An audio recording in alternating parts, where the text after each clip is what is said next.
Hello hi അസ്സാം വലൈക്കും. എന്തൊക്കെയുണ്ട് എല്ലാവരും വിശേഷം? എല്ലാവർക്കും സുഖമല്ലേ? അപ്പോൾ ഇന്നും ഒരു സൽക്കാര വീഡിയോ ആണ് ഇട്ടോ. അപ്പോൾ ഇതിൻ്റെ മുന്നേ ഞാൻ ആങ്ങളിനെ നാത്തൂനെയൊക്കെ ഒരു ദിവസം വിളിച്ചിനി. ആ വീഡിയോ ഒക്കെ ഞാൻ ഇട്ടീനി കേട്ടോ. അന്ന് അനിയത്തിൻ്റെ വീട്ടുകാരൊന്നും നമ്മൾ വിളിച്ചിട്ടില്ല കേട്ടോ. അപ്പോൾ ഇന്ന് എല്ലാവരും കൂടി വെച്ചുള്ളൊരു സൽക്കാരമാണ്. അപ്പോൾ എല്ലാവരും വീഡിയോ കണ്ടോക്കുക, ഇഷ്ടമാവുകയാണെങ്കിൽ സപ്പോർട്ട് ചെയ്യാം. അപ്പോൾ അത് അന്ന് രാവിലെ ഒരു 4 മണിക്കൊക്കെ ഞാൻ നീച്ചിരുന്നു കേട്ടോ. പിന്നെ സാമ്പാർ, ചോറ് കാര്യങ്ങളൊക്കെ നേരത്തെ തന്നെ ഉണ്ടാക്കിയിനി. പിന്നെ ഇതാ ചായക്കൾ വെള്ളമായിട്ട് വെക്കണത്. അപ്പുറത്ത് ബീഫാണ് കുക്കറിലുള്ളത്. അപ്പോൾ വെച്ചുണ്ടാക്കാൻ ഒരു പണ്ടാരിയൊക്കെ ഉണ്ട് കേട്ടോ നമുക്ക് ഫുഡ് ഉണ്ടാക്കാനൊക്കെ. അപ്പോൾ ഇതാ രാവിലെ നല്ലൊരു മഴ ഉണ്ടായിട്ടോ. മഴയൊക്കെ ഉണ്ടായപ്പോൾ ആകെ പേടിച്ച്. പിന്നെ കുറച്ചാണ്ട് കഴിഞ്ഞപ്പോൾ മഴയൊക്കെ മാറി, കാലാവസ്ഥ ഒക്കെ ഒന്ന് മാറി, നല്ല വെയിലൊക്കെ ആയിട്ടോ. അപ്പോൾ ഇതാ എൻ്റെ മൂത്തച്ചികളുണ്ട്, പിന്നെ അയൽവാസിയൊക്കെ ഉണ്ട് കേട്ടോ. എല്ലാവരും ഉണ്ട് കേട്ടോ ഹെൽപ്പിങ്ങിന്. അപ്പോൾ പണ്ടാരും ഒരാളുള്ളൂ. അപ്പോൾ ആൾക്ക് സഹായത്തിനായിട്ട് നമ്മളെല്ലാവരും ഉണ്ട്. ഓരോന്ന് പറയുമ്പോൾ ചെയ്ത് കൊടുക്കാനും കൊടുത്തെടുക്കാനൊക്കെ കേട്ടോ. അതിൻ്റെ ഇടയിൽ ഇതാ ഞാൻ പൈനാപ്പിൾ കട്ട് ചെയ്യാനിട്ട്. അപ്പോൾ വരുന്നവർക്ക് വെൽക്കം ഡ്രിങ്ക് ആയിട്ട് നമ്മൾ പൈനാപ്പിൾ ജ്യൂസാണ് കൊടുക്കുന്നത്. അപ്പോൾ ഇതാ അതിനുള്ള പൈനാപ്പിളൊക്കെ ഞാനിങ്ങനെ കട്ട് ചെയ്തെടുക്കുകയാണ്. അപ്പോൾ ഇതിൻ്റെ മുന്നത്തെ വീഡിയോ ഞങ്ങൾ ഊട്ടിയിൽ പോയ ഒരു ഫാമിലി ട്രിപ്പായിട്ട് പോയൊരു വീഡിയോ ഇട്ടിൻ്റെത്. അപ്പോൾ കാണാത്തവരുണ്ടെങ്കിൽ കണ്ടൊക്കെ ഇഷ്ടമാണെങ്കിൽ കമൻറ്റൊക്കെ ചെയ്യട്ടോ. സബ്സ്ക്രൈബ് ചെയ്യാതെ ആരെങ്കിലും കാണുന്നവരുണ്ടെങ്കിൽ സബ്സ്ക്രൈബ് ചെയ്ത് സപ്പോർട്ട് ചെയ്യട്ടോ. ഇഷ്ടമായിക്കണമെങ്കിൽ ലൈക്കൊക്കെ ചെയ്യാം. അപ്പോൾ അതാ ഫൈസലാക്കൊക്കെ വന്നു നോക്കുന്നുണ്ട്. അപ്പോൾ അത് പെട്ടെന്ന് കിട്ടുന്നുണ്ട് കേട്ടോ. ഞാൻ പണ്ടാരിൻ്റെ കത്തി എടുത്തിട്ടാട്ടോ ഞാനിത് കട്ട് ചെയ്തെടുക്കുന്നത്. ഓരോ കത്തി എന്ന് പറഞ്ഞാൽ നല്ല മൂർച്ചുണ്ടാവില്ല. അപ്പോൾ നല്ല സുഖം ഉണ്ടായിട്ട് ഇത് കട്ട് ചെയ്തെടുക്കാൻ വേണ്ടിയിട്ട്. അപ്പോൾ അതിൻ്റെ ഇടയിൽ ഫൈസലാക്കി എനിക്ക് കട്ടിംഗ് ബോർഡ് കൊണ്ടുപോയി തരാണ് കേട്ടോ. ഞാൻ കട്ടിംഗ് ബോർഡ് വെച്ചിട്ടല്ലേ ഇനി കട്ട് ചെയ്തിട്ടുണ്ട്. അപ്പം ദിമ്മ വെച്ച് കട്ട് ചെയ്ത് പറഞ്ഞിട്ട് അതും കൊണ്ടുപോയി തന്നിട്ട് ഞാൻ പിന്നെ ഇങ്ങനെ കട്ട് ചെയ്തെടുക്കുകയാണ്.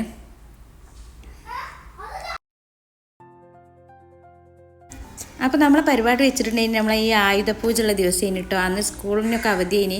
അപ്പോൾ അന്നേന് പരിപാടി ഉണ്ടായിട്ടുണ്ട് അതിൻ്റെത്. അപ്പോൾ അതിനിടയിൽ ഫൈസലാക്കത ടേബിളും സ്റ്റൂളൊക്കെ വെച്ച് ഒക്കെ സെറ്റാക്കി എടുക്കണം. അപ്പം നമ്മൾ അയൽവാസിൻ്റെ മുറ്റത്ത് അതിനിട്ട് പന്തലൊക്കെ ഇട്ടിൻ്റെത്. നമ്മളെ മുറ്റത്ത് അതിനുള്ള സൗകര്യമൊന്നും ഇല്ല. അപ്പം നമ്മൾ എന്ത് പരിപാടി ഉണ്ടെങ്കിലും ഇവരെ മുറ്റത്താണ് പന്തലൊക്കെ ഇട്ടിട്ട് ടേബിളും കസാരൊക്കെ ഇട്ട് സെറ്റാക്കി എടുക്കൽ. അപ്പോൾ അതിൻ്റെ ഇടയിൽ മീനൊക്കെ മസാലയൊക്കെ തേച്ച് സെറ്റാക്കി എടുക്കുന്നുണ്ട് കേട്ടോ. അപ്പോൾ ഇതെന്താ മീൻ? ആവോലിയുണ്ട് ഈ മീൻ. അപ്പോൾ ഇതൊക്കെ നല്ല സെറ്റാക്കി എടുക്കണ്ടേ. പിന്നെ അതിനിടയിൽ ചോറൊക്കെ അയക്കണം. അതിനിടയിൽ ഫൈസലാക്ക പൈനാപ്പിളൊക്കെ കട്ട് ചെയ്തെടുക്കുന്നുണ്ട് ജ്യൂസ് അടിക്കാൻ വേണ്ടിയിട്ട്. അതൊക്കെ ഇങ്ങനെ കട്ട് ചെയ്തെടുക്കുന്നുണ്ട്. ഇടയ്ക്കിടയ്ക്ക് ഫൈസലാക്കാൻ്റെ പള്ളിക്കും പോകുന്നുണ്ട് കേട്ടോ. ഓരോന്ന് വരുന്നവരൊക്കെ ഓരോ പീസ് എടുത്തെടുക്കുന്നുണ്ട്. അതിൻ്റെ പായസമാണ് കേട്ടോ പിന്നെ വെക്കണത്. പായസത്തിനുള്ള സേമിയും ഇതൊക്കെ ഒന്ന് വറുത്തെടുക്കണേ.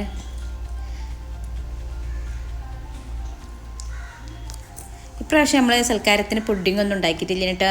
2-3 സൽക്കാരമൊക്കെ കഴിഞ്ഞപ്പോൾ നമ്മൾ പുഡിങ്ങൊക്കെ ആയിട്ട് നമുക്കത് വല്ലാണ്ട് മടുത്തിട്ടാ. അപ്പോൾ ഇപ്രാവശ്യം ഞാൻ പറഞ്ഞാണ് നമുക്ക് ഇവിടെ പായസം മതി, പുഡിങ് വേണ്ടെന്ന്. അങ്ങനെ നമ്മൾ ഭക്ഷണമൊക്കെ കഴിച്ചതിന് ശേഷമുള്ളൊരു മധുരത്തിനായിട്ട് നമ്മൾ പായസം ഉണ്ടാക്കിയിട്ട് നല്ല അടിപൊളി ടേസ്റ്റ് ഉണ്ടായിരുന്നു കേട്ടോ. നല്ല സേമി പായസം നല്ല ടേസ്റ്റ് ഉണ്ടായിട്ടുണ്ടായിനി.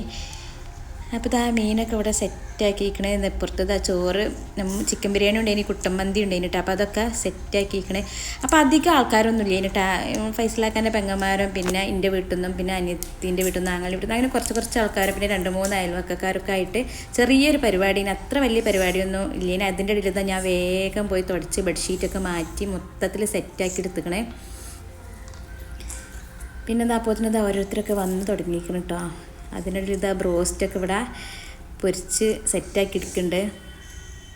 അപ്പോൾ ഇതിൻ്റെ ഇടയിൽ മഴയൊക്കെ നിന്ന് നല്ലൊരു വെയിലൊക്കെ കിട്ടിയിട്ടാണ്. ആദ്യമൊക്കെ എല്ലാവരും പേടിച്ചിനി മഴയൊക്കെ. അതുകൊണ്ട് എന്താ വെച്ചാൽ പിന്നെ പന്തലിട്ടുകൊണ്ട് വലിയ കുഴപ്പമൊന്നുമില്ല. എന്നാലും മഴയൊക്കെ ആകുമ്പോൾ എല്ലാവർക്കും വരാനും പോകാനൊക്കെ ഭയങ്കര ബുദ്ധിമുട്ടില്ലെന്ന് വിചാരിച്ചാൽ ആ ഒരു ടെൻഷൻ ഉണ്ടായിന്. പിന്നെ അതൊന്നും ഇല്ലേനിട്ടെ. കുറച്ച് കഴിഞ്ഞപ്പോൾ ഒക്കെ സെറ്റായി റെഡിയായി വന്നു. അപ്പോൾ അതിൻ്റെ വന്നവരൊക്കെ ഫ്രൂട്ട്സൊക്കെ കട്ട് ചെയ്തെടുക്കുന്നുണ്ട്. ആപ്പിളും ബത്തക്കയും കാര്യങ്ങളൊക്കെ കട്ട് ചെയ്ത് സെറ്റാക്കി എടുക്കുകയാണ്. അങ്ങനെ എല്ലാവരും എത്തിക്കണം കേട്ടോ. നമ്മളെ വിളിച്ച എല്ലാവർക്കും ഏകദേശമൊക്കെ ആൾക്കാരൊക്കെ എത്തി തുടങ്ങിയിരിക്കണേ. ഇവിടെ തകൃതിയായ കുക്കിംഗ് പരിപാടിയിൽ തന്നെയാണ് കേട്ടോ. ഫുഡൊക്കെ കഴിക്കണേ. പിന്നെ വേറെ സലാഡും കാര്യങ്ങളൊക്കെ ഉണ്ടാക്കണതൊക്കെ തിരക്കിലാണ് തോന്നുന്നത്. ഇതൊക്കെ മക്കളും ഓരോരുത്തരും എനിക്ക് വീഡിയോ എടുത്തതാണ്.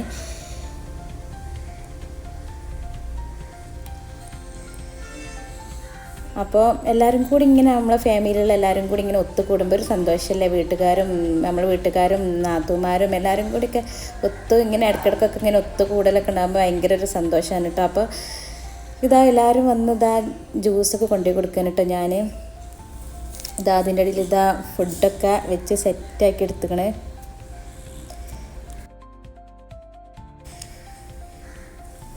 അപ്പോൾ ഇതാ ഏകദേശം ഒക്കെ സെറ്റായതിന് ശേഷം പിന്നെ നമ്മളെല്ലാവരെയും ഫുഡ് കഴിക്കാനൊക്കെ വിളിച്ചിരുത്തിട്ടോ.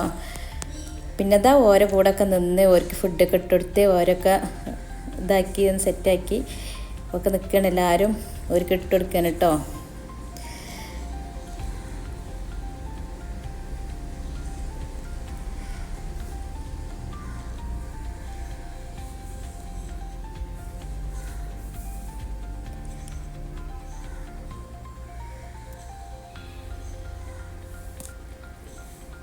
അപ്പോൾ തവോരെ എല്ലാവരും ഫുഡ് അടി കഴിഞ്ഞതിന് ശേഷം പിന്നെ ഞങ്ങളായിട്ട് ഫുഡ് കഴിക്കുന്നത് ലാസ്റ്റ്.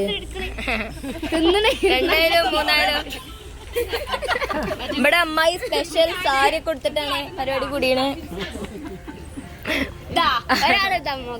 മുഖം ആ ഒരു പെണ്ണിന്റെ മാതിരി മടിയുള്ള ആളാണ്. ഒന്ന് കാണട്ടെ. ആ ചെമ്പ് ചെമ്പ് കൊട്ട ഇതിനുള്ളിൽ എന്തിനാണ്? പിന്നെ ഇത് അതൊക്കെ കഴിഞ്ഞ് ഞങ്ങളെ ഫുഡ് അടിയും കാര്യങ്ങളൊക്കെ കഴിഞ്ഞതിൻ്റെ ശേഷം കുറച്ച് ആൾക്കാർ എന്താണ് വേസ്റ്റൊക്കെ കത്തിക്കാൻ വേണ്ടി ഇറങ്ങിയിരിക്കണിട്ടാ. നമ്മളെ തെർമോക്കോളിൻ്റെ പ്ലേറ്റ് കഴിഞ്ഞ് അതും ടേബിളിന്മേൽ വിരിച്ച ഷീറ്റും കാര്യങ്ങളൊക്കെ കത്തിക്കാൻ ഇറങ്ങിയിരിക്കണ കുറച്ച് ആൾക്കാർ ഇതാ പാത്രം കഴുകുന്നുണ്ട്. ചെമ്പും പാത്രമൊക്കെ ഉണ്ടെങ്കിൽ അതൊക്കെ കഴുകി എന്നാക്കുന്നുണ്ട്. പിന്നെ ഇതിനൊക്കെ പിന്നെ നമ്മളെ മൂത്തച്ചികളും അയൽവാസികളും നാത്തുമാരൊക്കെ ഇതിനൊക്കെ സൂപ്പറായിട്ടാണ്. നമ്മളെ എന്ത് പരിപാടി ഉണ്ടെങ്കിലും വന്ന് സഹായിക്കാനും പിടിച്ചാനും ഹെൽപ്പ് ചെയ്യാനൊക്കെ ഭയങ്കര ഉഷാറാണ്. നമ്മളൊന്നും അറിയേണ്ട ഒരു ടെൻഷനും വേണ്ടട്ടാ. അപ്പോൾ അതിനൊക്കെ ഓരോക്കെ സെറ്റാക്കി തന്നിട്ട് പോയിട്ടുണ്ട് അതിൻ്റെ. അപ്പോൾ അത് ഓരവിടെ അതൊക്കെ ചെയ്യുന്നടി കൂടി പിന്നെ എനിക്ക് അയൽവാസി ഒന്നായിട്ട് മൊത്തത്തിലൊന്ന് അടിച്ചു വാരിട്ട് തന്നീനിട്ടോ. പിന്നെ ഞാൻ തുടച്ചിരാന്നൊക്കെ പറഞ്ഞപ്പോൾ ഞാൻ സമ്മതിച്ചില്ല കേട്ടോ. എല്ലതും കൂടി ഓരെ കൊണ്ട് ചെയ്യിക്കണ മോശമല്ലേ. അപ്പോൾ ഞാനിതാ വേഗം മൊത്തത്തിലൊന്ന് തുടച്ചെടുക്കുകയാണ്. അത് അപ്പുറത്തെ എല്ലാവരും പാത്രം കൈകളും ചെമ്പും ഇതൊക്കെ ഉണ്ടായിട്ട് കൈയെടുക്കാൻ അതൊക്കെ ഒരു കൈക്ക് എനിക്ക് സെറ്റാക്കി. ഞാൻ ഒന്നും അറിഞ്ഞിട്ടില്ല എന്നിട്ടാ ഇതൊക്കെ സെറ്റാക്കി വൃത്തിയാക്കി തന്നിട്ടുണ്ട് എല്ലാവരും കൂടി കൂടിങ്ങാണ്ട്. പിന്നെ അതൊക്കെ കഴിഞ്ഞ് വൈകുന്നേരം പിന്നെ ഞങ്ങളെല്ലാവരും കൂടി ഇരുന്നൊരു ചായയൊക്കെ കഴിഞ്ഞിട്ട് അതിൻ്റെ വീഡിയോ ഒന്നും ഞാൻ എടുത്തിട്ടില്ല. പിന്നെ എല്ലാവരും കൂടി ഉണ്ടായപ്പോൾ പിന്നെ ഇഷ്ടമില്ലാത്തവരൊക്കെ ഉണ്ടാവുമല്ലോ എന്ന് വിചാരിച്ചിട്ട് ഞാൻ ആ വീഡിയോ ഒന്നും എടുത്തിട്ടില്ല. പിന്നെ അതൊക്കെ കഴിഞ്ഞ് രാത്രി ഞങ്ങൾ എൻ്റെ വീട്ടിലേക്ക് പോകാൻ കേട്ടോ. പിന്നെ അതിനിടയിൽ വിരുന്നുകാർ വന്നതും അനിയത്തിൻ്റെ വന്നതൊന്നും ഞാൻ വീഡിയോ എടുത്തിട്ടില്ല. ഇനി തിരക്കിൻ്റെ ഇടയിൽ അത് അല്ലെങ്കിൽ നമ്മളെ വീട്ടിൽ പരിപാടി ഉണ്ടാകുമ്പോൾ അതിനൊന്നും കഴിയില്ലല്ലോ. ഭയങ്കര മൊത്തത്തിൽ ഒരു ജഗ പോകാണല്ലോ. അപ്പോൾ അതൊക്കെ കഴിഞ്ഞു. എല്ലാവരും പോയി പരിപാടിയൊക്കെ എല്ലാം ഉഷാറായി കഴിഞ്ഞു. അങ്ങനെ പിന്നെ നാത്തൂമാരും എല്ലാവരും പിന്നെ വൈകുന്നേരം തന്നെ എല്ലാവരും പോയിക്കണം കേട്ടോ. ചായയുടെയൊക്കെ കഴിഞ്ഞതിൻ്റെ ശേഷം പിന്നെ ഞങ്ങൾ രാത്രി എല്ലാതും കഴിഞ്ഞതിൻ്റെ ശേഷം ഇതാ വീട്ടിലേക്ക് പോകണം. വീട്ടിലെത്തിയതിൻ്റെ ശേഷമുള്ള കലാപരിപാടി ഇട്ടത്. പിന്നെ ഞാൻ വീഡിയോ ഒന്നും എടുത്തിട്ടില്ല എന്നിട്ട് എനിക്ക് ഉറക്കുന്നുണ്ട്. പിന്നെ ഞാൻ അവിടുന്ന് ചോറൊന്നും തിന്നിട്ടില്ല എന്നിട്ട് ഒന്നും ആവശ്യമില്ല ആർക്കും. പിന്നെ ഒരു 12 മണിയൊക്കെ ആയപ്പോൾ നല്ല വിശപ്പിട്ട് ആങ്ങൾക്കും എനിക്കൊക്കെ. അപ്പോൾ ആങ്ങളതാ ബ്രോസ്റ്റൊക്കെ ഓർഡർ ചെയ്തിട്ട് രാത്രി 12 മണിക്കാണ് ഇതിരുന്ന് തിന്നണത്. ഞങ്ങൾ ഇതിനിടയിൽ എല്ലാവരും ഉറങ്ങിയിരിക്കണം. ഞാൻ ആങ്ങള അങ്ങനെ പിന്നെ എൻ്റെ ചെറിയ മോനെ അങ്ങനെ ഞങ്ങൾ മാത്രമേ ഉള്ളൂ എന്നിട്ടാ. ബാക്കി എല്ലാവരും നല്ല വർക്ക് ചെയ്യും. ഞങ്ങൾ ഇവിടെ ഇരുന്നാണ്ട് നട്ടപ്പാതിരാക്ക് നല്ല ഫുഡായിട്ട് ഉണ്ട്. 12 മണിയൊക്കെ കഴിഞ്ഞിരിക്കണം ഇപ്പോൾ. അപ്പോൾ നല്ല വിശപ്പുണ്ട് എന്നിട്ട്. അപ്പോൾ ഉറക്കത്തുനിന്നൊക്കെയാണ് ഞാൻ നീച്ചിരുന്നാണ്ട് ഇത് തിന്നണത്. അപ്പം ഞാൻ വീട്ടിലേക്ക് അന്ന് തന്നെ അർജൻറ്റായിട്ട് വന്നതിനൊരു കാരണം ഉണ്ട് കേട്ടോ. അപ്പോൾ ഞാനത് പറയാം. അപ്പോൾ പിന്നെ ഞാൻ വീഡിയോ എടുത്തത് രാവിലെ കേട്ടോ. അപ്പോൾ രാവിലെ നീച്ച് വന്നപ്പോൾ ഇതാ പത്തിരിയൊക്കെ പരത്തി സെറ്റാക്കി എടുത്തിട്ടുണ്ട്. അപ്പം നമ്മളൊരു 5 മണിക്ക് നീച്ചിക്കണം. അപ്പം നാത്തൂന് ഇന്ന് പോവാണ് കേട്ടോ. നാത്തൂന് സൗദിക്ക് ആങ്ങളുടെ അടുത്തേക്ക് പോവാണ്, വലിയ നാത്തൂന്. അപ്പോൾ അതിന് വേണ്ടിയിട്ടാണ് ഞങ്ങൾ തലേ ദിവസം തന്നെ വന്നത്. അപ്പോൾ ഇതാ സുബൈക്ക് 5:30 ഇറങ്ങിയത്. നാത്തൂനും 2 മക്കളും കൂടിയാണ് പോണത്. ആങ്ങളെ മദീനത്താണ്. അപ്പോൾ അവിടെ കണ്ടിട്ട് പോണത്. അപ്പോൾ ഇത് അനിയത്തിയൊക്കെ വന്നിട്ടുണ്ട്. അനിയത്തി 5 മണിക്കാണ് വന്നത്. കല്യാണം കഴിഞ്ഞെത്തി. അപ്പോൾ ഞങ്ങളെല്ലാവരും കൂടി മാപ്പിളിൻ്റെ കാറിലായിട്ട് പോണത്. പിന്നെ നാത്തൂൻ്റെ ആങ്ങളുടെ ഒരു വണ്ടി ഉണ്ടായിന്. ഇപ്പോൾ അതിലും കൂടി ആയിട്ട് ഞങ്ങൾ എയർപോർട്ടിലേക്ക് പോവാണ്. അപ്പോൾ നമ്മൾ കരിപ്പൂർ എയർപോർട്ടിൽ നിന്നിട്ട് പോയിൻ്റെത്. അപ്പം അവിടെ എത്തിയതിൻ്റെ ശേഷം സാധനങ്ങളൊക്കെ ഇറക്കി പോവാണ്. അപ്പോൾ നാത്തൂന് വീട്ടിൽ നിന്ന് ഇറങ്ങുന്ന സമയത്ത് നല്ല കരച്ചിലുണ്ടായിട്ട്. നാത്തൂന് ഇമ്മയും ഓളമ്മയും ഒക്കെ ആയിട്ട് ഞങ്ങൾക്കൊക്കെ എല്ലാം സങ്കടം വന്നിട്ട്. എന്താണെന്ന് വെച്ചാൽ ഇവള് വീട്ടിൽ ഞാനേ ഞങ്ങൾക്കൊക്കെ വീട്ടിലേക്ക് പോകുമ്പോൾ ഒരു സുഖം ഉണ്ടാവില്ല കേട്ടോ. ഇവളും മക്കളും ഇല്ലാഞ്ഞാൽ. അപ്പോൾ ഞങ്ങൾ അത്രയ്ക്ക് അറ്റാച്ചിട്ടാണ് ഒരു ഏട്ടത്തി അനിയത്തിയും പോലെ ഇട്ട് ഞങ്ങൾ കഴിയണത്. അപ്പോൾ പിന്നെ ആദ്യമായിട്ട് പോവുകയാണേനും പിന്നെ ഒറ്റക്കാണ് പോണതും ആ ടെൻഷനും ബേജാറൊക്കെ ഉണ്ടായിനി. അപ്പോൾ ഉള്ളിൽ എത്തി ഒക്കെ സെറ്റാക്കി. ആങ്ങളുടെ മോളാണ് കേട്ടത്. പിന്നെ അവർക്ക് ഉള്ളിലൊക്കെ കയറി ബോർഡിംഗ് പാസ്സൊക്കെ കിട്ടിയതിൻ്റെ ശേഷം കേട്ടോ ഞങ്ങൾ അവിടെ നിന്ന് പോന്നിട്ടുണ്ട് അതിൻ്റെത്. അപ്പോൾ പിന്നെ വൈകിട്ട് ഒരു 7 മണിയൊക്കെ ആയപ്പോൾ എത്തിക്കണം കേട്ടോ. അൽഹംദുലില്ലാ കുഴപ്പമൊന്നുമില്ലാതെ എത്തിക്കണേ. അപ്പോൾ ഒരു ഉള്ളിലേക്ക് കയറണം കേട്ടോ. അപ്പോൾ ഇന്നത്തെ വീഡിയോ ഇത്രയൊക്കെ ഉള്ളൂ കേട്ടോ. അപ്പോൾ ഇഷ്ടമായി എന്ന് വിചാരിക്കണം. അപ്പോൾ അടുത്ത വീഡിയോയിൽ കാണാം. അതുവരേക്കും ബായ്.